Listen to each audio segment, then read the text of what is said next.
text editor also provides robust integration with Git, you can use this section for ideas on how to work with Git without leaving your favorite editor very often. In this section, we will review our existing relationship with Git and Atom.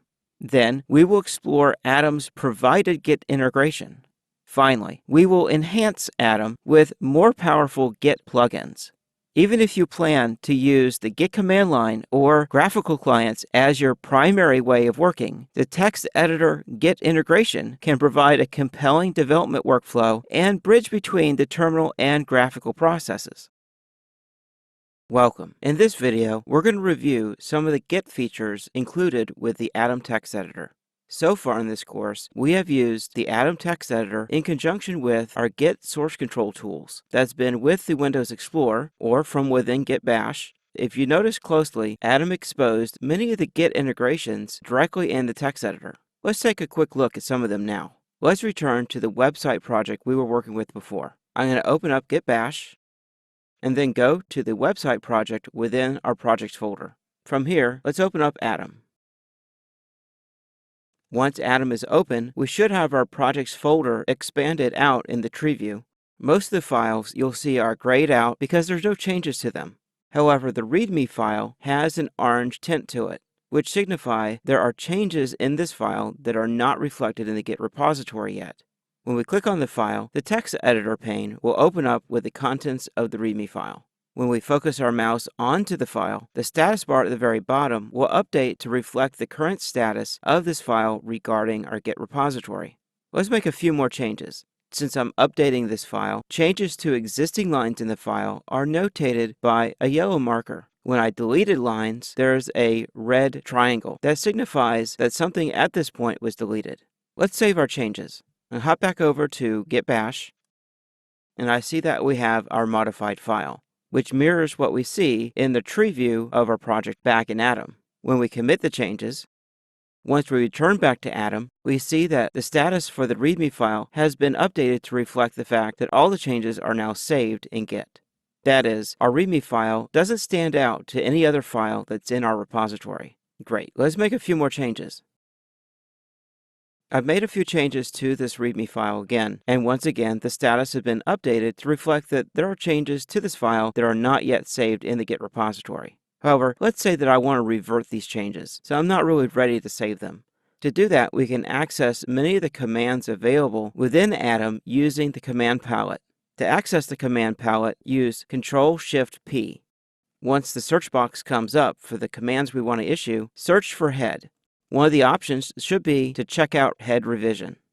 Atom will confirm if we really want to do this. Click OK to continue. Great, we're back to the contents of the file as of the last commit in our Git repository, at least on the master branch. If we didn't mean to do that, we can always undo that by using the standard Ctrl-Z to undo. Let's add a new file to this repository. I'm going to go to the website folder name and right-click, then select New File. A file I like to include in my repositories is a changelog. Let's create a file named changelog.md. And by convention, I like to use all caps for the name changelog. Once you type the name of the file, press enter. That creates a brand new empty file named changelog.md. As you can imagine from the .md extension, I intend this to be a markdown-based file. Here we go. I've added a few lines of text to the changelog.md file. You'll notice this time in the tree view, changelog.md is listed in green. The green signifies that this is a new file. Let's save my changes to the README file so you can see those changes in the tree view as well.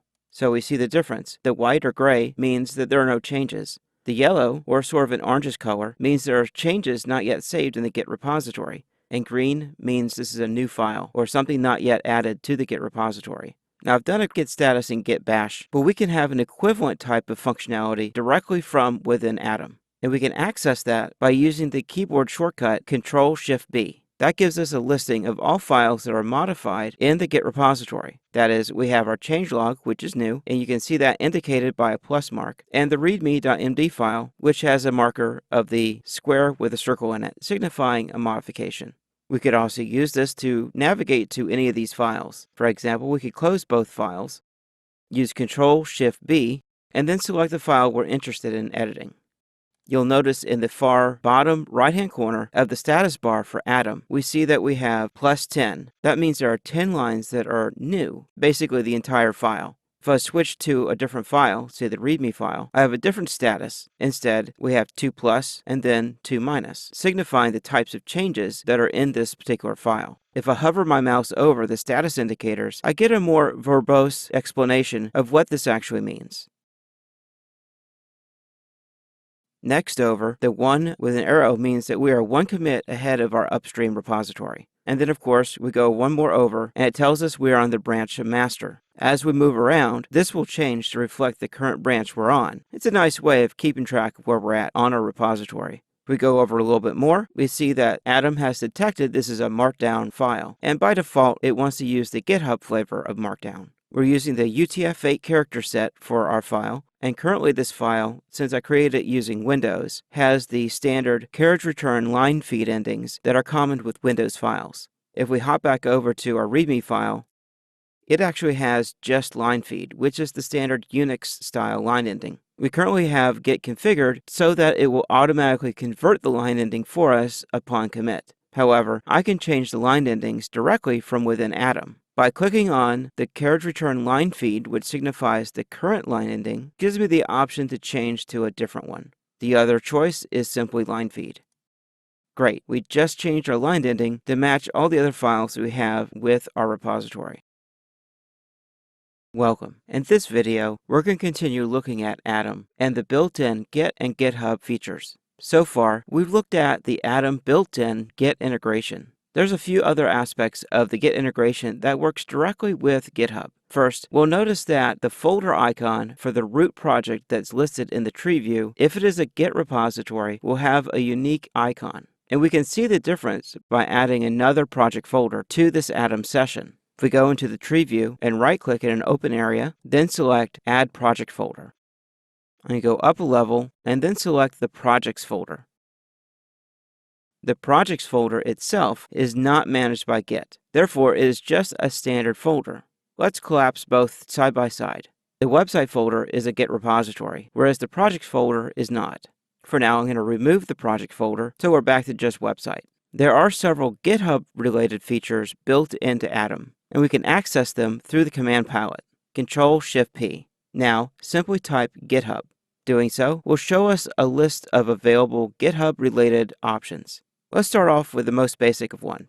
Open on GitHub repository. It also shows us next to it there are other key bindings associated with this command. Once we select the item, Atom will launch our web browser to the GitHub repository associated with our local repository. In this case, we land on the website repository underneath my user account on GitHub.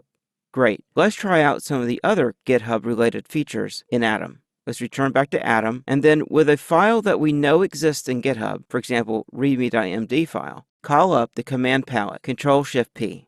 Type GitHub, and then select the item Open on GitHub file. Doing so will launch our web browser. In this case, since we already had our web browser open, it'll launch into a new tab, going directly to the file that was selected at the time that we invoked that command. Let's try a few more operations. Back to Atom, bring up the command palette, GitHub. Let's check out Blame. This takes us to the Blame feature within GitHub for this particular file. And as we've seen before, Blame is just a way of noting the changes as they happen, associating those changes with the person that made those changes. All right, let's try one more. Let's check out the history. Open on GitHub, History. In this case, like we've done before, a web browser tab opens directly to the history for this particular file. Great, since we're done for now, let's close out our tabs in our browser and close the files that are open in Atom. Welcome. In this video, we're going to take a quick aside to look at the Markdown format. Since Atom was created by the same people that created the GitHub hosting service, it's no surprise that there's both Git integration with pretty good GitHub integration, but also native support for the Markdown format. Let's open up the readme.md file. And you can see that I have some special markers in the file that would be otherwise simply plain text. We can see this rendered out as Markdown by toggling the preview. That's accessible by using the keyboard shortcut Control-Shift-M. That opens up a preview in another pane on the other side of the window. As we make changes to the file, the preview will be updated accordingly. And as I've mentioned before, in the status bar in the lower right-hand side, Atom detects that the .md file is a Markdown file, and by default we're using the GitHub Markdown format, also known as GitHub Flavored Markdown. We can actually toggle the Markdown flavor by opening up the command palette, Command-Shift-P, and searching for GitHub. One of the items should be Markdown Preview Toggle GitHub Style. Select that option. You can see that makes a fairly dramatic change in the rendering of the preview. Let's change it back. Control-Shift-P, Markdown Preview, toggle GitHub Style. Welcome. In this video, we're going to take a look at some of the common formats available for the Markdown syntax. Throughout this course, we've already been using the Markdown format, and you may notice some common formatting syntax, like the single hash for first-level headings and the double hash for a second-level heading.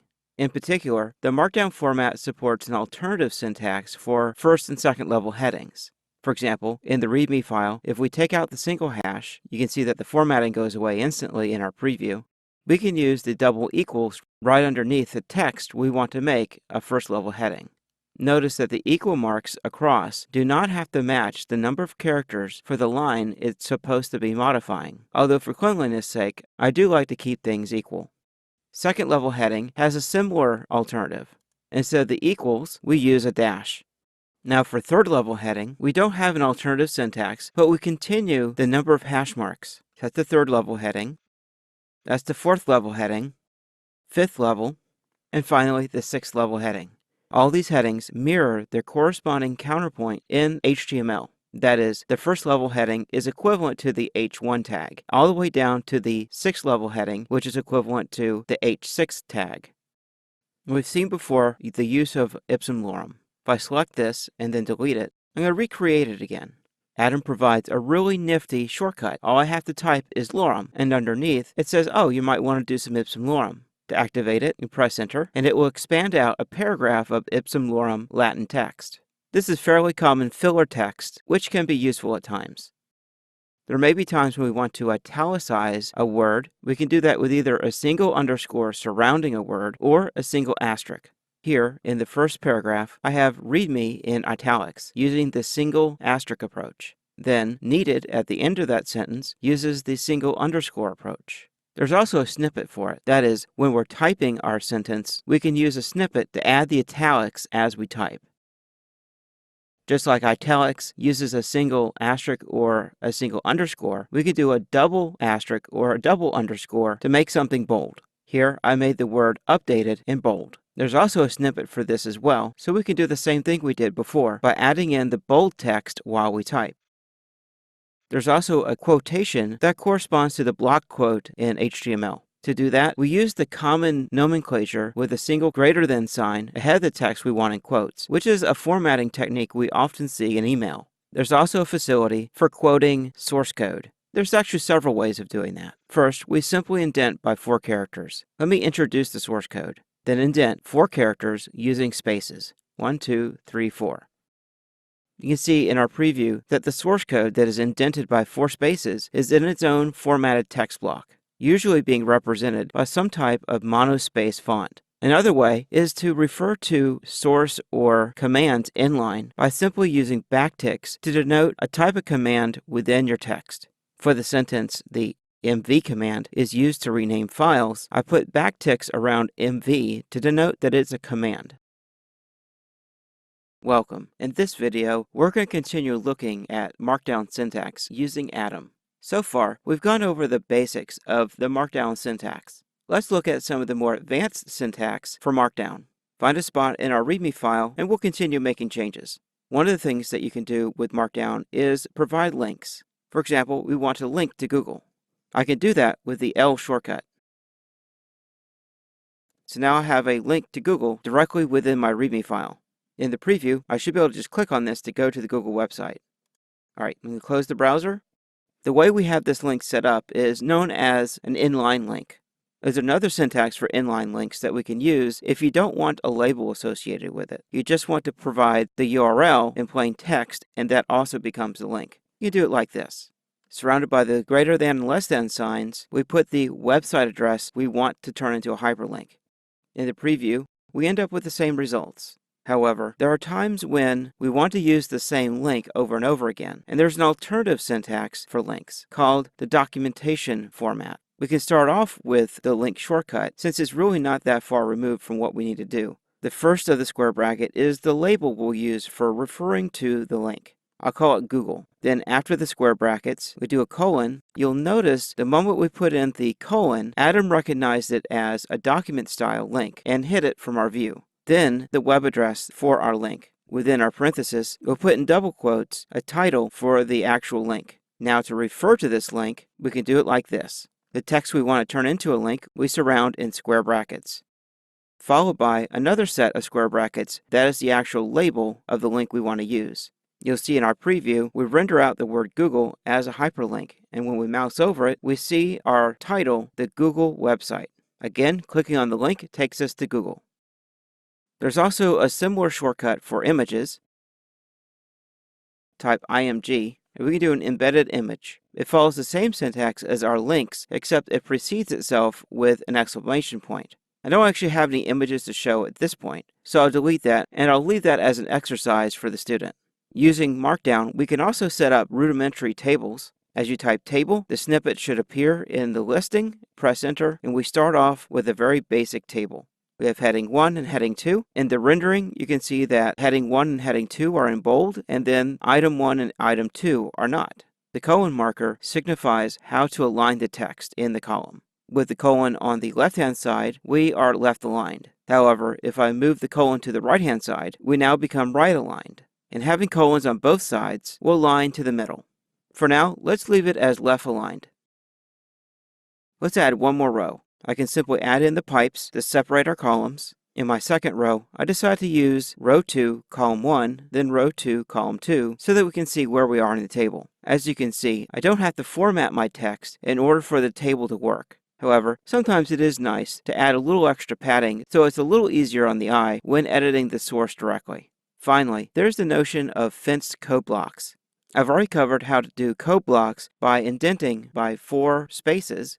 As long as the code starts with the indentation of 4 spaces, it stays within the same code block. For fenced code, all we do is use 3 ticks to surround the code block. We also have the option to provide a language that the Markdown rendering engine should interpret the code block as. For example, I'll say bash. Let me put in some bash text here. Within this code block, I have some bash shell script code. You can see that the name bash for the language type is actually being honored by Adam to a certain degree. Adam is able to look within the code block and interpret the code as the language I specified, that is bash. In turn, it provides a little bit of syntax highlighting, and it did help me out a little bit along the way as I was typing out the code. We can see that it's also interpreted correctly in the preview.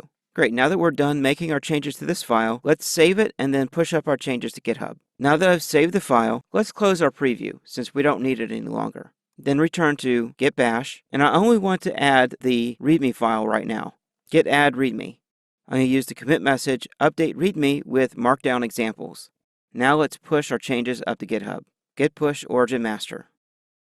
Great, our changes should be on GitHub. Let's return to Atom. We can check it out by opening this file directly on GitHub within Atom. Ctrl-Shift-P to open up the command palette, then select Open on GitHub File. Great, let's review our file on GitHub. As we review the file on GitHub, we see many of the syntax formats that we applied to our file rendered as HTML, and that's a common use for Markdown as an express way to render formatting that will eventually become HTML. Alright, let's close our browser for now, and then also close our README file within our text editor.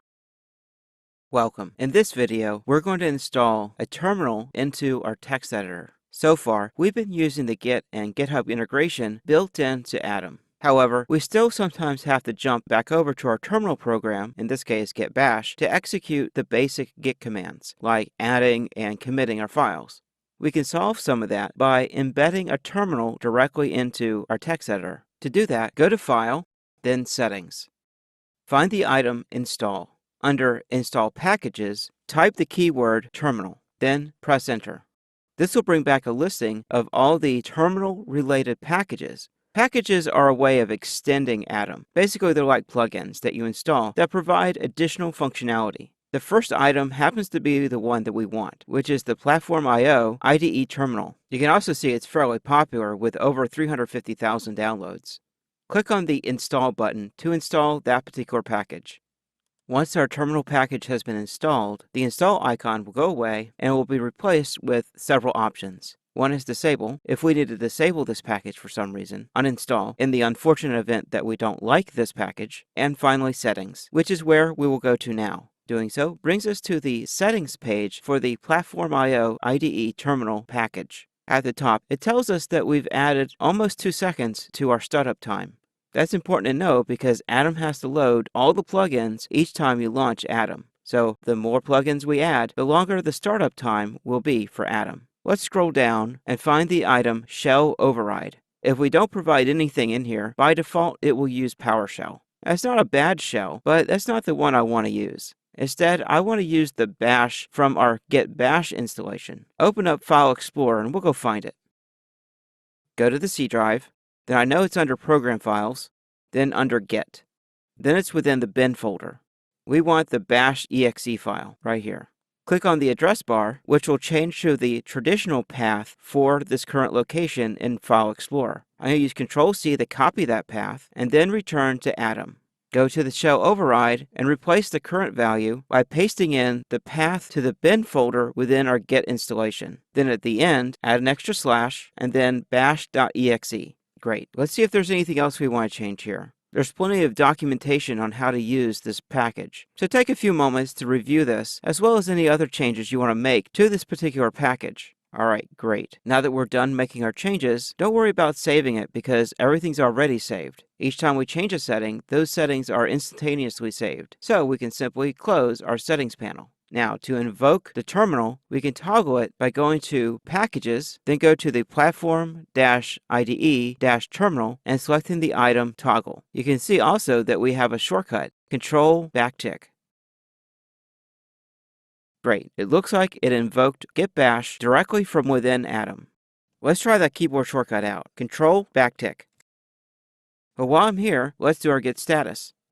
We see that we have our changelog file that we never added to our Git repository. Let's take care of that now. Git add changelog, and then we can commit from here. Adding changelog file. Once we're done with that, we can close our terminal. Welcome. In this video, we're going to install another package into Atom to provide additional Git capabilities. So far, we've used the natively provided Git and GitHub integration for Atom, and we've added a terminal to Atom directly, allowing us to jump into a terminal right quick without leaving Atom in order to perform some basic Git operations. While I enjoy using the terminal occasionally, even within Atom, there's another package we could use to extend the built-in Git integration with Atom. To do that, go to File, then Settings, then Install, and search for the package Git Plus. One of the top hits should be the Git Plus package, and that's precisely the one we want, the one with over 1.5 million downloads. Click Install to install the package. Once the installation of the package is complete, we'll have access to the settings. Click into Settings to make a few tweaks. Great, let's scroll down and see the available options we have. Under Remote Interactions, one of the items I like to check is the Pull Before Pushing. Like before, every time we make a change, those changes are instantaneously saved. So now that we're done, we can simply close out of the settings panel. Before doing so, it does make sense to review some of the README information about this plugin. It has a nice list of available commands. All the commands we've been wanting are now available to us, as well as some experimental features that are available. We won't be covering any of those. And once you're done reviewing the documentation and making changes, let's go ahead and close our settings panel. Great. Before we move on, I want to point out the various locations where you can find the commands available to us now that we've added the Git Plus package. Of course, many of the items added through Packages is available through the Packages menu. Go to Packages, and we should have Git Plus, along with a long list of available actions we can use using this package. However, we can also right-click on the project and have a Git menu item in the pop-up menu, which also has many of the same commands available. Same thing at the file level. We do a right-click, and then we have a pop-up menu with the Git item available. And then finally, a lot of the commands are available through the command palette. Control-Shift-P. Simply type Git and that will list all the available actions added to us using that particular package. If you can go even further, you can specify what you're trying to do. Push. Let's try that out. Let's push up anything we haven't pushed yet. You can see at the very bottom, we have a Git Plus panel that shows us the status of any Git Plus commands that we run. In this case, our push attempt, which was successful. We can collapse that down when we're done. One thing I'd like to point out is that not all commands are available in any one location. Some of that's because some things are context aware. For example, some things are only available at the file level and thus are only accessible through the File pop-up menu. Welcome. In this video, we're going to take a few moments to update plugins as well as the Atom text editor. Let's take a quick break now that we've installed several plugins in our Atom text editor. From time to time, you may notice a notification at the bottom of the status bar at the far right-hand side. This will appear when there are updates needed for various plugins you may have installed. In this case, I have one plugin that needs to be updated, so let's check it out. Click on the Update notification, and it tells us that the Git Plus plugin has an update available. We can compare that we currently have version 7.9.2, and there's an update available to 7.9.3. I can go directly and update this individual plugin, or if there are multiple plugins that also need to be updated, I could click on Update All. Let's perform the update. Once the update has been applied, you may be prompted to restart Atom. Let's go ahead and do that. Within the notification pop-up, click on Restart. Since we were on the settings page, we will likely land back on the settings page after the restart. And we should also land on the Updates page. Doing so will of course scan for additional updates that may be available. Once we've updated all our packages, it's safe to close the settings panel. While we're here, we can also do a quick check for an updated version of the Atom text editor itself. That's available at the Help menu, then check for update. Now, since I just installed Atom, I'm not expecting an update, but click on it anyway. As I anticipated, there isn't an update available, but if there were, you'd be prompted to do the update. Welcome. In this video, we're going to walk through the basic Git workflow directly within the Atom text editor. If your screen looks a little different than mine right now, that's because I've closed out all the windows that I had earlier. Take me back to a clean desktop environment. Before we get started, I would like to delete all the existing repositories we've been working with from our previous lectures in this course. To do that, let's open up Git Bash. Once Git Bash is open, we should be in our user's home directory. Now go into the projects folder. If we do an ls -al, we have the listing of all the folders that we've been working with so far as part of this course. All the Git repositories that are contained within these folders are already synchronized back in their corresponding GitHub repository, so it's fairly safe to delete all of them and start over when we need to. I can delete each folder one by using the rm-rf command and then specify the folder I want to delete. For example, I just deleted the client-website folder. Now doing the ls command again, we no longer have that folder listed. Of course, this is Windows, so you might be inclined to just use the Windows File Explorer, and you can do that. However, let's use a trick. Let's open up File Explorer directly from Git Bash. We actually have an Explorer command that we can use from directly within Git Bash. Simply type Explorer and then the name of the folder we want to open. Since the current folder is the one I want to open, I can use a single period as my folder name. When you're done, press Enter. Windows File Explorer will open to the current folder. Now I can use my standard way of working within Windows to select all the available folders and then deleting all of them at the same time. Of course, we haven't actually deleted anything yet. They were simply moved to the recycle bin. To complete the process, go to your recycle bin and empty the recycle bin. Of course, we'll be prompted to make sure we want to delete all these items. Click Yes to continue. Great, we're back to a clean slate so we can move forward with a fresh and empty projects folder. We're going to start with the basic Git workflow by first cloning our GitHub repository. We just cleaned out our entire projects folder that we've been working with throughout the course. This gives us a clean slate to start over with. First, let's open up Git Bash. Now you might be wondering, well, we should be doing this within Atom. I suppose we could look for a plugin to help us with this. However, there are times when doing things through another means is really more expedient. For example, I find myself cloning the repository initially using the command line, or using another tool that does a better job, then doing the rest of the work within Atom. Let's go into the projects folder right now. We could technically do the clone within Atom since we already have a terminal built into Atom using a package. Let's open Atom in the current folder. Now let's activate our terminal program using Command tilde. Now let's bring up a web browser and go to our GitHub repository. If you've been accessing GitHub recently, you should be automatically logged in to GitHub. If not, take a few moments to sign in. Let's start with the website repository. Go into the website repository and then go to the clone or download button. Expand that out, and we should be using SSH authentication. So copy the clipboard, and then let's return to Atom. Once there, make sure that you're in the projects folder, which you should be, then type the git clone command. Git clone, and then paste in the URL we just copied that should be in our clipboard. Once done, press enter. Great, the clone is complete, so now we can close the terminal for now. Since our projects folder contains the website folder, let's add the website folder itself as a project folder.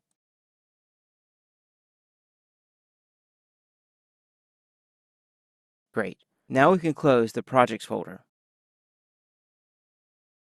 Now we're back to the familiar website repository, which will allow us to perform the standard git commands. Welcome. In this video, we're going to walk through the basic git workflow using Atom. I'm back to an empty desktop. Let's get back to our website repository. I'm going to open up Git Bash, then go to our projects folder, and listing all the files and folders here, we have our website project folder. Using the Atom command, open the website repository folder. Once Atom loads, we should have the website folder and Git repository open on the left-hand side in our tree view. At the main level of the repository, we have several files we can edit. Let's work with the README file. In previous lessons, we used the README file as a proving ground for the Markdown syntax, but we really don't need all this text, so let's start getting rid of some of it as we edit this file. Once you're done making the changes, use Ctrl+S to save or use the File Save menu. Now that we've changed the file, we should notice the git status for this file, which is located on the bottom right-hand side on the status bar, tells us that we have 40 lines of this file have not yet been committed.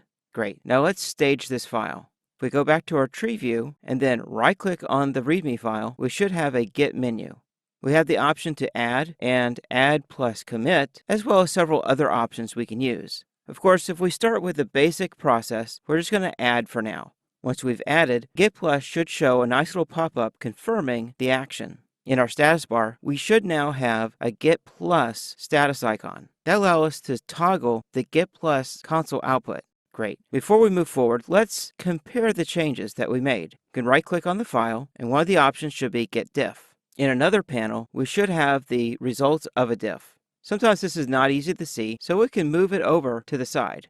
Really, this is just a text representation of a standard diff. When you're done, just close the panel. We can also do our git status here, Ctrl+Shift+B, which lists all the files that have yet not been saved in the Git repository.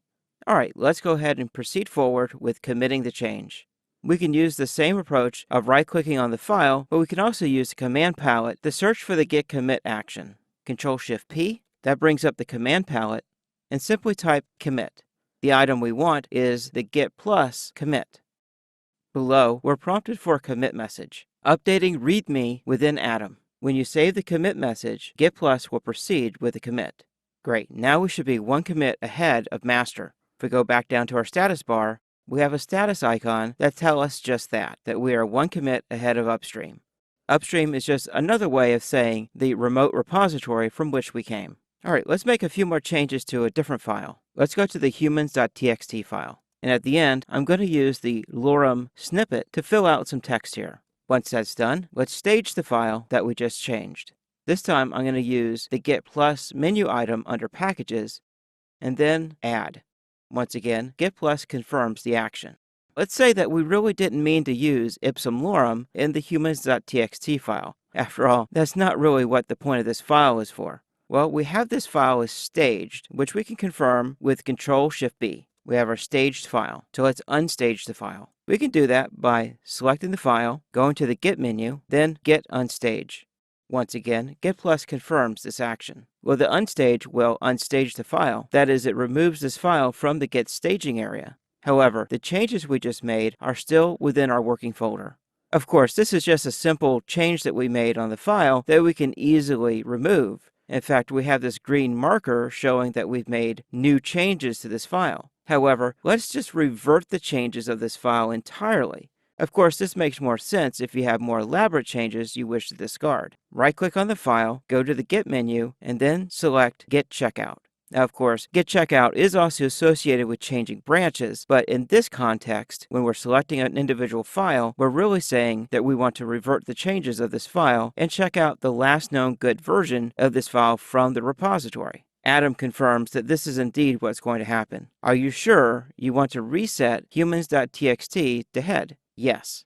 Great. We have successfully reverted our changes back to the contents of this file as of the last commit on this branch, i.e. the head position. Well, we still have changes that are in this repository that are not yet in GitHub. So let's fix that before moving on. We can close the humans.txt file, which should leave the readme.md file still open. When the focus of our mouse is within the file, we have our Git status indicated at the bottom of our screen, showing that we are one commit ahead of our upstream repository, that is, GitHub. Well, let's push our changes up. We can do that a number of ways. One way is we can go up to the Packages menu, then to Git Plus, and then the item push. With this plugin, we should have had a couple of pop-ups to confirm the activity, and then really no news is good news. Once the push is complete, the Git status in the Atom status bar should reflect that we no longer are ahead of our upstream repository. That particular status item disappeared. All right, let's verify our changes back on GitHub. As we've done before, we can do that directly from within Atom. Control-Shift-P to bring up the command palette, then type GitHub. One of the items should be Open on GitHub repository. Selecting that item will launch our default web browser and send us to our repository on GitHub. Let's take a look at our README file. Looks like we just have a little bit of text, which is consistent with our edits on our local repository. All right, let's close our browser and also our README file as we move forward. Welcome. In this video, we're going to proceed forward with more Git action by Git branching directly from within Atom. So far, we've cloned the website repository back to our local system, and then we walked through some basic Git operations using Atom. Now, let's take it up a notch by branching directly from within Atom using the Git Plus package. With our website repository open, at the very bottom on the right-hand side, we should have an Atom status bar showing that we are on the master branch. A lot of times, working on master is not desirable, as we've mentioned several times in this course. So let's go ahead and create a feature branch off of master and do a bit of work there. And then later on, we're going to merge those changes back into the master branch. Of course, we'll start our work locally first. In another lesson, we'll do the same type of process using GitHub. Let's start off by searching for the branch keyword in the command palette. Simply typing branch should list the Git Plus new branch option. Select that option. That then changes over to a new branch name field. Let's give this feature branch a name. I'm going to name this feature-change-readme. Once you're done typing the name of the feature branch, press enter. Git Plus confirms this action. Also, within the status bar, it now lists that we're on the feature-change-readme branch. We can hover over it. It confirms that. Additionally, if we click on it, we're given a selection between all the different branches within this repository. In this case, we just have the feature branch we just created, which is the one that's highlighted already, signifying that's our current branch, and then master, which we can select later once we're ready to move on. All right, let's make a few tweaks to our README file. Once you're done making the changes, save those changes, and now let's click on the file and then right-click to bring up the Git menu. Let's go ahead and directly combine two commands, git add and commit. Git Plus already confirms the add and then prompts us for a commit message. What's nifty about commit messages within Atom is that it does provide some nice useful hints, like the maximum length that a commit message should be. For example, if I keep typing, I start getting a warning about my length as I approach the maximum recommended length for a commit message, which is typically about 50 characters long. We transition from no special formatting to a yellowish type of background to a red background, telling us it's too long. All right.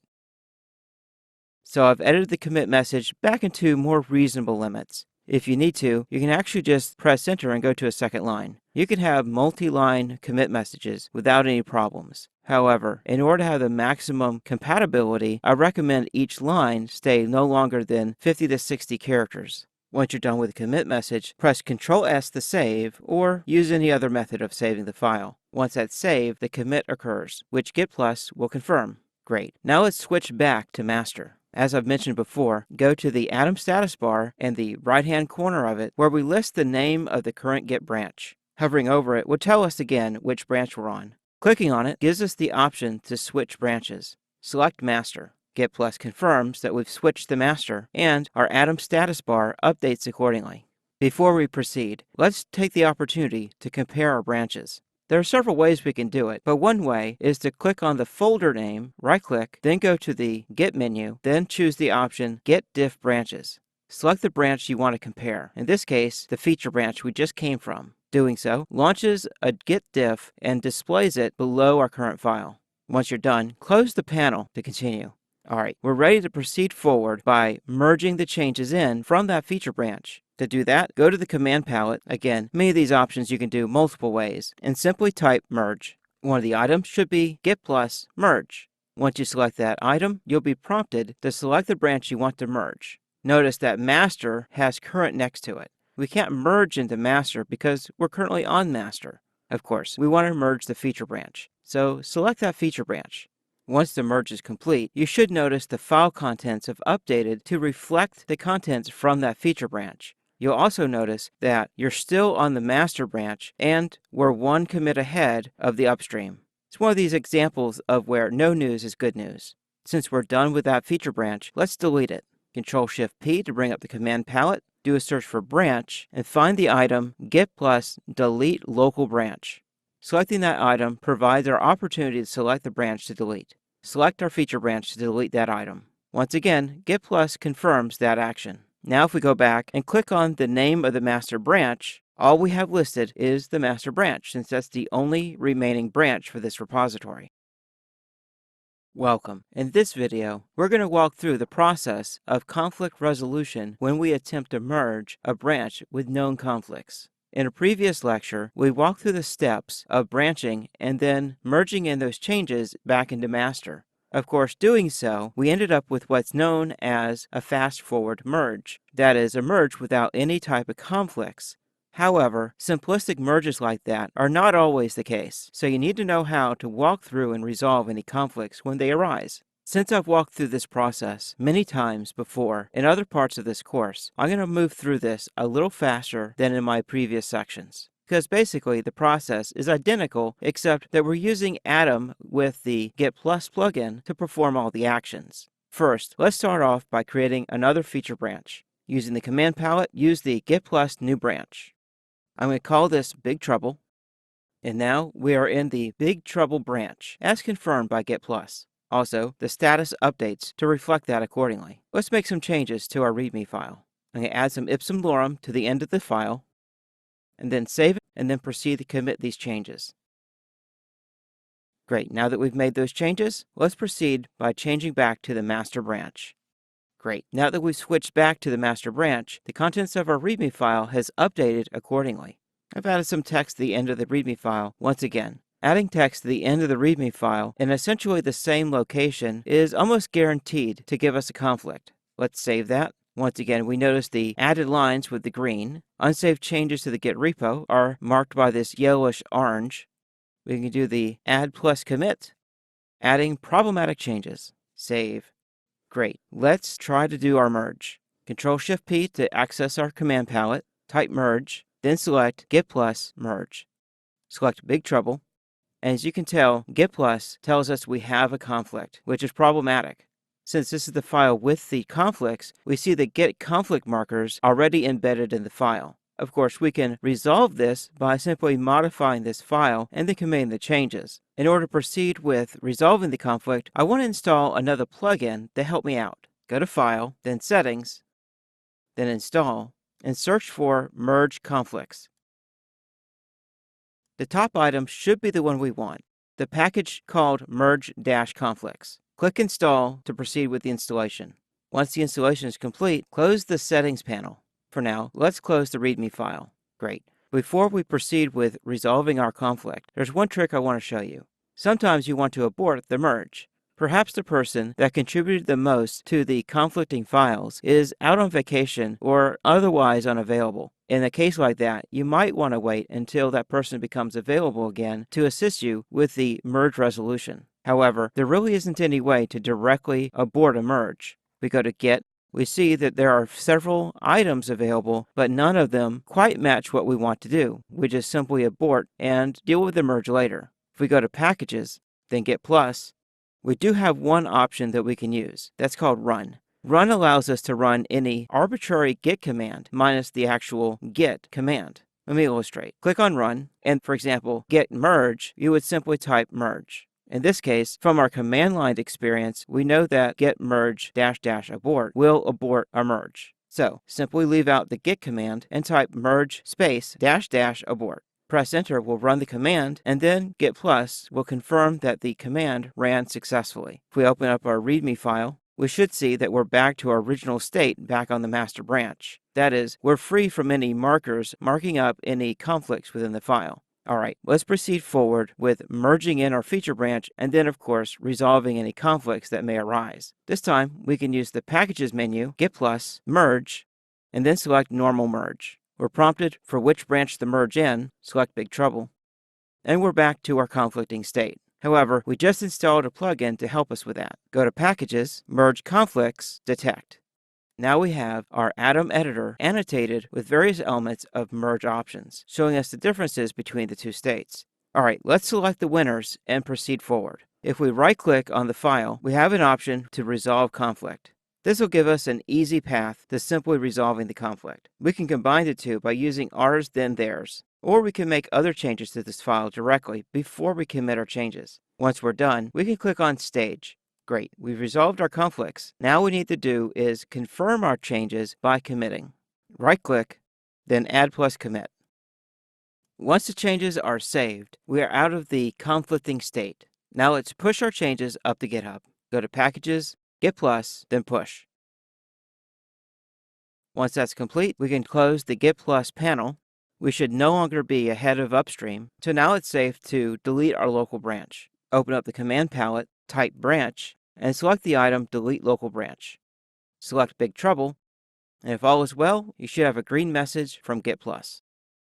Welcome. In this video, we're going to interact with branches on GitHub using Atom. To start off, let's return to GitHub using our favorite web browser.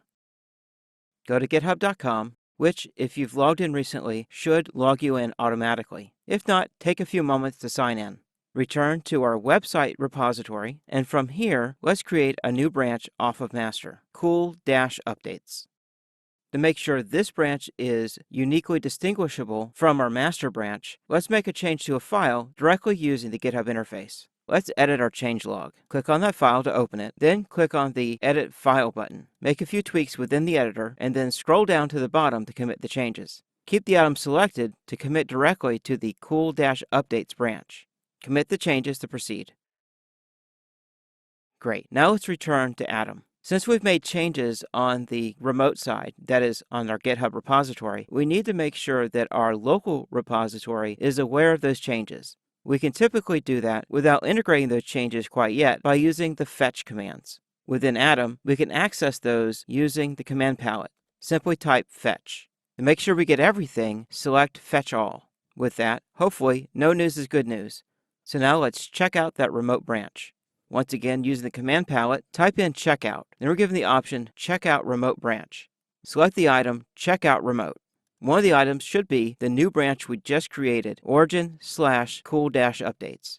Select that item. Doing so actually creates a local branch named after the remote branch. Technically, they're two different branches, one on the local repository and the other back on GitHub. However, they are linked together by tracking. That is, the tracking branches will keep up with each other's updates, or at least reflect their statuses to one another whenever we do a fetch. Since we checked out our branch, we should have those changes from GitHub now on our local system, and sure enough, this version of our changelog looks just like the contents from the file on GitHub. Let's continue by making more updates. Then we can right-click on the file and go to Git Add. We've added the changes of this file, then we can do Ctrl-Shift-X to do a commit. Updated changelog using feature branch. Save to proceed with a commit. Let's make a few more changes while we're here. I'm going to update the humans.txt file. Once you're done editing the file, save those changes, and then let's right-click on it. Then go to Git, Add plus Commit. Let's update one more file. I'm going to update the index.html file. In particular, I'm going to change the title. I'm also going to change the location where that same text appears. Alright, once I'm done with the file changes, this time I'm going to use packages, get plus, then the item, get all, plus commit plus push. That first walks through the step of adding. Then once I put my commit message in, updating homepage, then I save. It will proceed with the commit and then finally the push. Of course, since we configured the get plus plugin to do a pull before push, it will also do the pull as well. Alright, now that we've made all these changes and pushed them up back to GitHub, let's check it out just to make sure. Go back to your browser. Let's go back to the top of our repository. Doing so, we see that GitHub detected that we just pushed updates to our cool-updates branch, and of course gives us the opportunity to do a compare and then pull request. We can also see those changes if we simply change to the cool-updates branch. Within the GitHub interface, it tells us that we're 4 commits ahead of master. While we're here, we would try one more little trick. Let's hop back over to Atom and then open up our command palette, Control-Shift-P. Search with the keyword GitHub and then select the item Open GitHub Branch Compare. This takes us to the GitHub interface for comparing between two branches. Oftentimes, I actually prefer this way of looking at my changes. So even though I can do my comparisons locally, I like the GitHub interface so much more that I just rather push my changes up to GitHub as a separate branch and then do a comparison up there. Alright, since I'm happy with these changes, I'm given an opportunity directly from this page to create a pull request. So let's do that. As we've done many times, we're back on the Open a Pull Request page, and we can walk through the steps we've done before. We have a title for the pull request. We can write an introductory comment. We can review the commits involved, and of course that diff that we had earlier. When you're satisfied with this pull request, click the Create Pull Request button.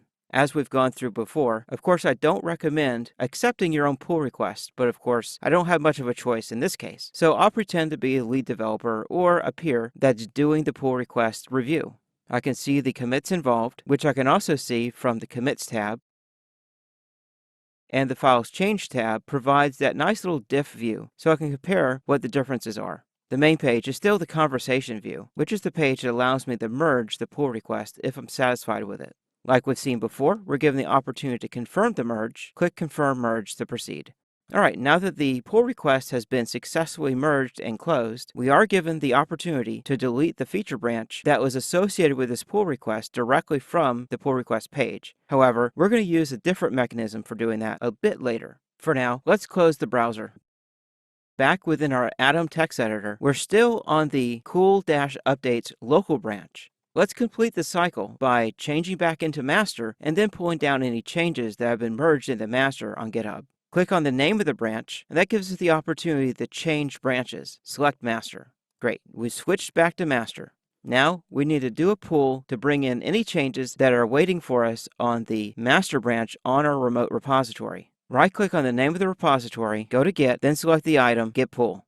For just a moment, we should have a Git Pulling notice displayed by Git Plus. Then it'll go away without any notification that something was successful or not. Another case of no news is good news. We can test it out by trying to delete our feature branch that we have locally. Git will usually complain if there are unsafe changes. Control-Shift-P, then type delete. One of the items should be Git Plus delete local branch. Let's do that.